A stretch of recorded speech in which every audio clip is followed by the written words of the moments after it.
Right, so Labour's finances have been dire for a while, Starmer having chased away ordinary, enthusiastic members by choice or by purge as he sets out his party to be one utterly supportive of the Israeli apartheid regime. He blew all the cash Corbyn had left him in reserves, but he didn't care. He's the heir to Tony Blair. Bring on the donors. This is a Labour leader for sale to the highest bidder once again.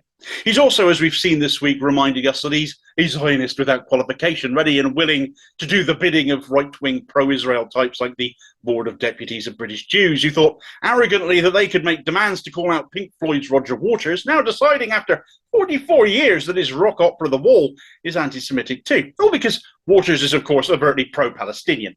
That's what it really comes down to. Starmer, of course, leapt to their side, producing a letter that, on the face of it, crosses the boundaries of the libelous. So a man in need of cash for his party and utterly beholden to the Israeli apartheid state has just found a donor who ticks both of those boxes, a man who knows a thing or two about apartheid. The chap in question is vehicle glass repair and replacement magnate Gary Lubner, CEO, former CEO now, of the global umbrella company for such auto repair work, Belron, itself an arm of a bigger company, PG Group, who owns Autoglass here in the UK. And Belron, having been founded in South Africa in the late 1800s, played a huge role in the apartheid years through the 1960s, 1970s and 1980s in that country. Lubner himself joined the police force in South Africa during that time, acting on behalf of the white supremacist regime running the country, presumably meting out the brutality that regime became known for, so much so that sanctions and embargoes were applied to South Africa, sanctions that Belron itself was instrumental in busting throughout the apartheid years there, a company where by the 1980s, Lubner was working as an accountant for. An example of this is the acquisition of Autoglass by the company in 1983, Thatcher having no qualms about them purchasing a British company, of course. A police officer turning accountant, that's a little bit strange, isn't it? But not necessarily when, for one, and most importantly, he was white, and for two, his father and uncle were bosses at the company, and his grandfather had been as well before them. Wealth followed, of course. He became a personal donor to that ruling National Party, funding the apartheid movement. Of course, that all came to an end, of course, but Lubner's career only grew, becoming CEO of Belron himself in 2000.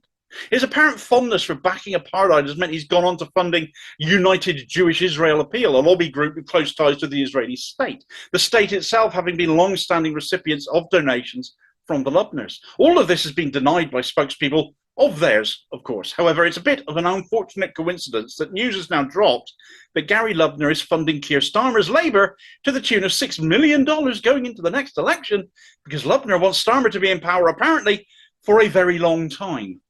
Lubner has already given more than $1 million to Labour now. So we have a guy who has funded two apartheid regimes through himself or via his company, allegedly, funding a party led by a man who is a self-declared Zionist without qualification, and we're supposed to believe he's anti-apartheid. Why back a party led by somebody who clearly isn't then? Starmer is as pro-Israel as you get.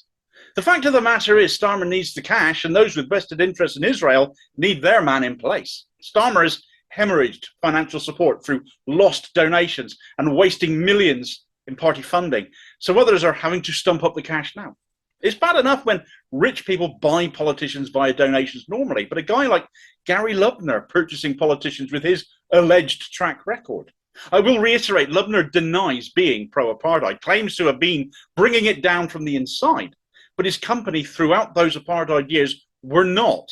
And that same company over the last 20-odd years, with him being their CEO, he has recently stepped down in last March, but has continued to fund Israel, another apartheid regime.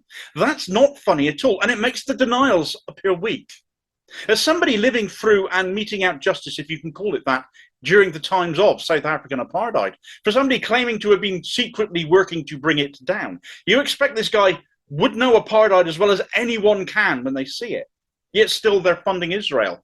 And that couldn't be clearer when you look at the next generation, as Gary Lubner's son, Jack, is a campaigner against BDS. He interned for the dreadful former Labour MP, Ruth Smeeth, and has been part of the recent smears against pro-Palestinian rapper Loki. Both Lubners have been scathing in their opinions of Jeremy Corbyn as well, perpetuating the drivel that pro-Israel factions have spread about him and continue to do so. Starmer is utterly reliant on private donors to get him into office now, for Labour to even be able to afford to mount an election campaign.